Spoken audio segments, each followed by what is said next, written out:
उफ, कैसी गजब की सर्दी पड़ रही है।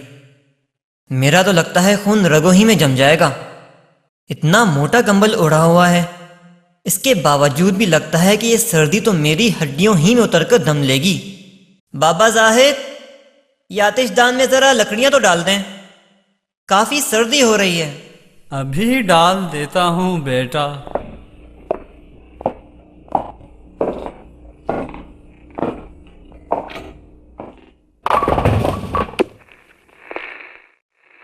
डॉक्टर साहब, बाहर बर्फबारी शुरू हो चुकी है। हाँ, मैंने भी सर्दी से इस बात का अंदाज़ा लगा लिया था। खैर, आप छोड़ें इस मामले को और एक बात तो बताएं, आपको यहाँ आए हुए 6 माह हो चुके हैं और पिछले 2 माह से यहाँ सर्दियाँ भी हैं और बर्फ़बारी भी खूब हो रही है, मगर आप आज भी बर्फ़बारी हो जाने पर ऐसे खुश हो जाते हैं जैसे पहली बार देख रहे हैं। बस डॉक्टर साहब, हम तो ठहरे सहरा के रहने वाले। जिस तरफ देखो रेत के छोटे बड़े टीले, खुले आसमान के नीचे ना साया था और ना कोई और जरिया कि जिसकी वजह से गर्मी से बचा जा सके। और दोपहर के वक्त जब सूरज ठीक आसमान के दरमियान होता था तो यूं महसूस होता था गोया आग बरस रही है। तो फिर आप खुद ही सोचिए कि ऐसे ठंडे और बर्फीले मौसम से हमारा दिल कहाँ भरेगा। हाँ, बात तो आप भी ठीक कह रहे हैं। लेकिन डॉक्टर साहब, एक बात मेरी समझ में नहीं आई। वो क्या? वो ये कि चलो हम तो ठहरे परदेसी, यहाँ के मौसम के आदी होने में अभी वक्त लगेगा, लेकिन आप तो यहीं पैदा हुए हैं और मुलाजमत भी पास के कस्बे में ही करते हैं। मैं आपका मतलब नहीं समझा। मेरा मतलब यह है कि ये मौसम आपके लिए अजनबी तो नहीं, मगर मैंने अक्सर आपको देखा है कि ऐसे बर्फीले मौसम में आप कुछ सोचते रहते हैं और आपके कमरे की बत्ती भी जलती रहती है। हाँ, आप बिल्कुल ठीक कहते हैं। वो वाक़या ही कुछ ऐसा है कि कई साल गुजरने के बावजूद भी मेरे जहन में बिल्कुल ताज़ा है, और जब भी इस तरह का मौसम आता है मेरी आंखों के सामने वो तमाम वाक़यात घूमने लगते हैं। डॉक्टर साहब, अगर आप बुरा ना मनाएं तो मैं वो कहानी सुनना चाहूँगा। अच्छा, चलें ठीक है। आज इस वाक़ये की याद में मैं अकेला नहीं हूँ, बल्कि आप भी मेरे साथ होंगे। ये उन दिनों की बात है जब कस्बे के हॉस्पिटल में बतौर न्यूरो सर्जन मुझे कुछ ही अरसा हुआ था। वो सर्दियों की एक ऐसी ही रात थी, तारीक और बर्फीली, जब मुझे फ़ोन की घंटी बजती हुई महसूस हुई।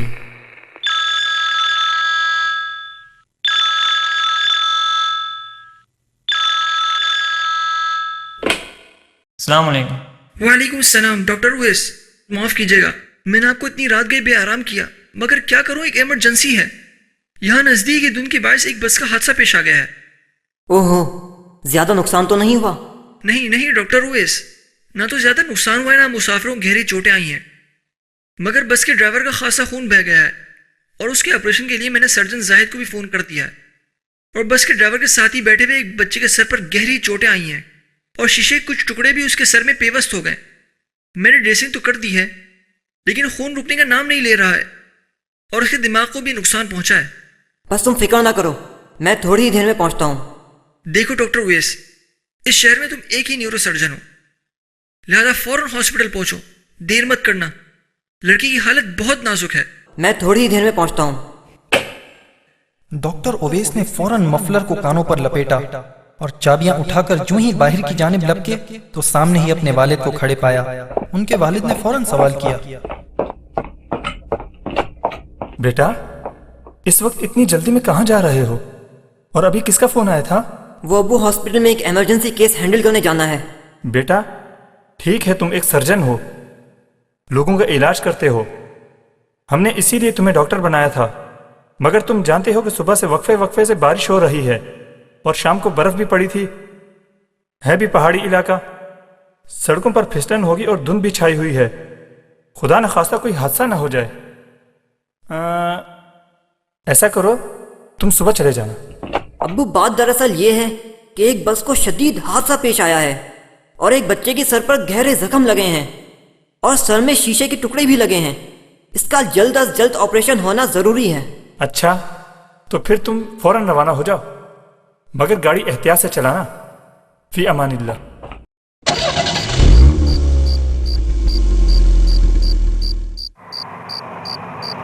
नामालूम वो बच्चा कैसे तड़प रहा होगा और कितना जख्मी होगा। उफ, एक तो बर्फ भी इतनी ज्यादा पड़ रही है कि मैं गाड़ी को तेज चला भी नहीं सकता। ना जाने मैं उस बच्चे की जिंदगी बचाने का सबब बन भी सकूंगा या नहीं। अरे ये सड़क पर इतना बड़ा पत्थर कहाँ से आया? शायद किसी चट्टान से टूटकर गिरा है। अब तो मुझे गाड़ी रोकना ही पड़ेगी।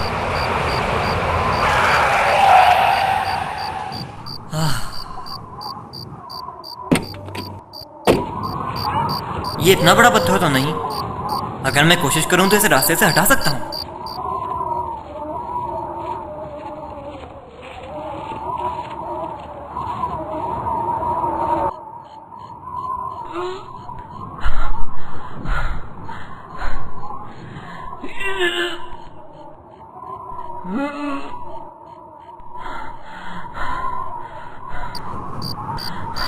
शुक्र है, अब मुझे फौरन हॉस्पिटल जाना चाहिए। ये सोचकर डॉक्टर ओवैस फौरन गाड़ी की तरफ बढ़े और दरवाजा खोलकर यूं ही अंदर बैठने लगे, अचानक एक सख्त और ठंडी पिस्तौल की नाल उनकी गर्दन से आ लगी। कोई चालाकी मत दिखाना वरना मारे जाओगे। कौन हो तुम और क्या चाहते हो? देखो, अगर तुम कोई डाकू हो तो मेरी जेबों से रुपए निकाल लो और मुझे जाने दो। मैं एक डॉक्टर हूँ और एक इमरजेंसी पर जा रहा हूँ। खामोश रहो, मुझे लगता है तुम्हारी जुबान बंद करनी ही पड़ेगी। चलो सड़क से एक तरफ हो जाओ। सबसे पहले तुम्हें बांधना पड़ेगा, इसलिए कि हो सकता है तुम पुलिस स्टेशन पहुंच जाओ और मेरे लिए परेशानी का बायस बनो। सुबह तक ये कार अपने सही मकाम पर पहुंच जाएगी। मैं तुमसे वादा करता हूँ कि... खामोश हो जाओ, ज्यादा बातें करने की कोशिश ना करो। अगर रात को मजीद बर्फ ना पड़ी और तुम बर्फ में दबने से बच गए तो कोई ना कोई तुमको आकर खोल देगा, समझे? ये कहकर उस डाकू ने उनको बांध दिया और गाड़ी की तरफ चला गया।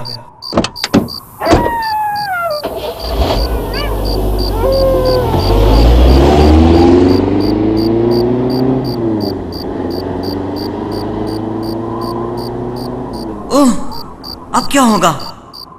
काश ये गाड़ी चोर मुझे बांध कर ना जाता तो मैं पैदल भी हॉस्पिटल तक पहुंच जाता और शायद मैं उस बच्चे की जान बचाने में कामयाब हो जाता।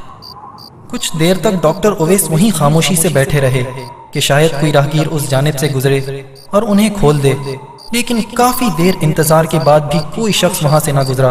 तो डॉक्टर ओवैस के जहन में ख्याल आया, अगर मैं यूं ही हाथ पर हाथ धरे बैठा रहा तो ठंडा घी से मर जाऊंगा। क्यों ना कोशिश करके खुद से इन रस्सियों का कोई बंदोबस्त करूं।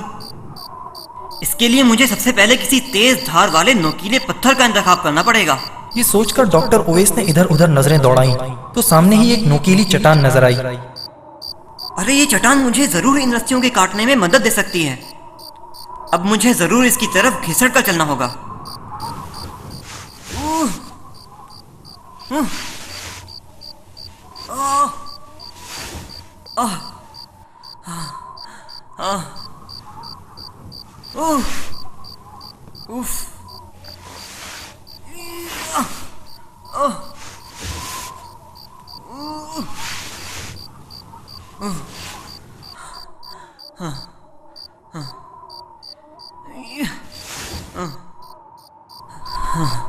अब मुझे रस्सियों को चट्टान के साथ रगड़ना होगा और इस कोशिश में यकीनन मेरे हाथ भी जख्मी हो जाएंगे। चुनाचे डॉक्टर ओवैस ने अपने हाथों पर बंधी रस्सी को उसके साथ रगड़ना शुरू कर दिया। काफी देर तक रगड़ने के बाद भी जब रस्सी न कटी और हाथ भी जख्मी हो गए तो उन्हें मायूसी होने लगी। لیکن اچانک انہیں ایسا محسوس ہوا کہ رسی کا ایک حصہ کٹ چکا ہے۔ یہ رسی تو شاید کٹ چکی ہے۔ اب مجھے فوری طور پر ان رسیوں سے آزادی حاصل کر کے ہاسپٹل کی طرف جانا چاہیے۔ یا اللہ، تیرا شکر ہے، تو نے مجھے ان رسیوں سے آزاد کر دیا، ورنہ نہ جانے اس ویرانے میں کب موت آتی اور کیسی خطرناک موت ہوتی۔ اف خدایا، میں تو اس کا تصور بھی نہیں کر سکتا۔ خیر مجھے آگے چلنا چاہیے۔ تقریباً 2:15 یا 2:30 بجے مجھے ڈاکٹر رمیز کا فون آیا تھا۔ سخت سردی کے باوجود بھی میں گھر سے نکل پڑا تھا، اور اب وہ میرا شدت سے انتظار کر رہے ہوں گے۔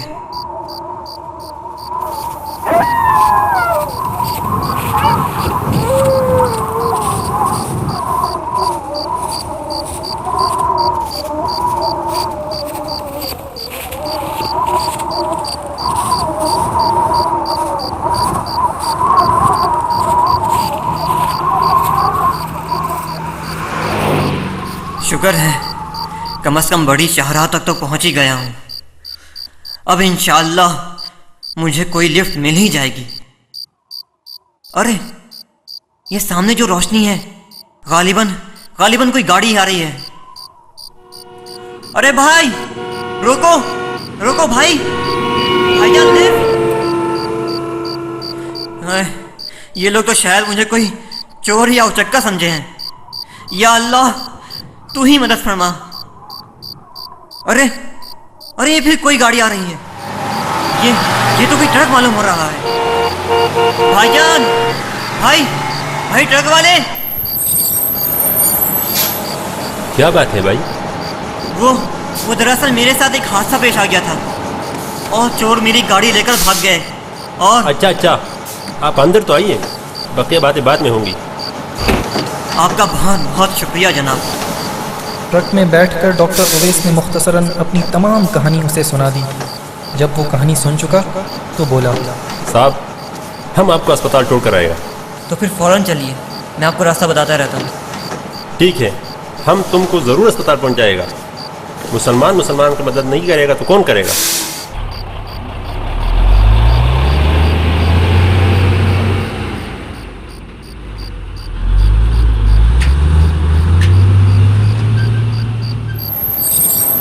جو ہی ٹرک ہاسپٹل پہنچا تو ڈاکٹر اویس بولے، بھائی آپ کا بہت شکریہ۔ نہیں صاحب، اس میں شکریہ کی کیا بات ہے، یہ تو ہمارا فرض تھا۔ آپ آئے نا میرے ساتھ کچھ؟ نہیں صاحب، ہم کو اپنے کام پر بھی پہنچنا ہے۔ ڈاکٹر اویس تیزی سے ٹرک سے اتر کر ہاسپٹل پہنچے۔ اچانک ہی سامنے سے ڈاکٹر رمیز آتے دکھائی دیے۔ ڈاکٹر اویس، آپ نے آنے میں بہت تاخیر کر دی۔ وہ بچہ 1 گھنٹے پہلے ایڑیاں رگڑ کر مر گیا۔ ارے نہیں، یہ کیا کہہ رہے ہیں آپ؟ اچانک ڈاکٹر رمیز کی توجہ ان کے حلیے پر پڑی۔ بکھرے بال، ہاتھوں میں خراشیں اور گندے کپڑے دیکھ کر وہ فوراً بول پڑے، ڈاکٹر اویس، خیریت تو ہے؟ یہ آپ نے اپنا کیا حال بنایا ہوا ہے؟ ڈاکٹر رمیز کے سوال پر انہوں نے تمام بیتی کہانی سنا دی۔ اوہو، بہت افسوس ہوا۔ آپ اندر آرام کریں، میں ابھی پولیس کو فون کرتا ہوں۔ اس بچے کے ساتھ اس کا کوئی رشتہ دار بھی تھا یا اکیلا ہی تھا؟ ہاں، اس کے ساتھ اس کی والدہ تھی۔ اس کی حالت بچے کو دیکھ کر بہت خراب ہو گئی تھی۔ بڑی مشکل سے اسے ہم نے نیند کا انجیکشن دے کر سلایا ہے۔ اس کے رشتہ دار وغیرہ بھی کوئی پہنچے ہیں یا نہیں؟ نہیں، ابھی تک تو کوئی نہیں پہنچا۔ البتہ اس عورت کے پرس سے کچھ فون نمبر ملے تھے، ہم نے ان تمام نمبروں پر اطلاع دے دی ہے۔ ایسا کرو، اب تم آرام کرو اور پٹی کروا لو۔ میں دوبارہ آؤں گا تو تمہیں ساتھ لے جا کر بچہ بھی دکھلا دوں گا۔ ٹھیک 7 بجے ڈاکٹر رمیز ڈاکٹر اویس کے کمرے میں داخل ہوئے۔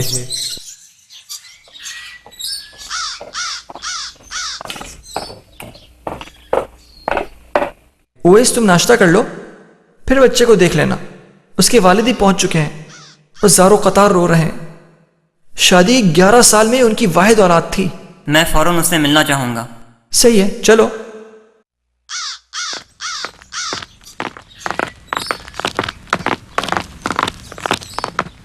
یہ کہتے ہی وہ دونوں چلتے ہوئے وارڈ میں پہنچے تو دیکھا کہ ایک شخص ایک خوبصورت 8 سالہ بچے کی پٹی سے سر لگائے رو رہا تھا۔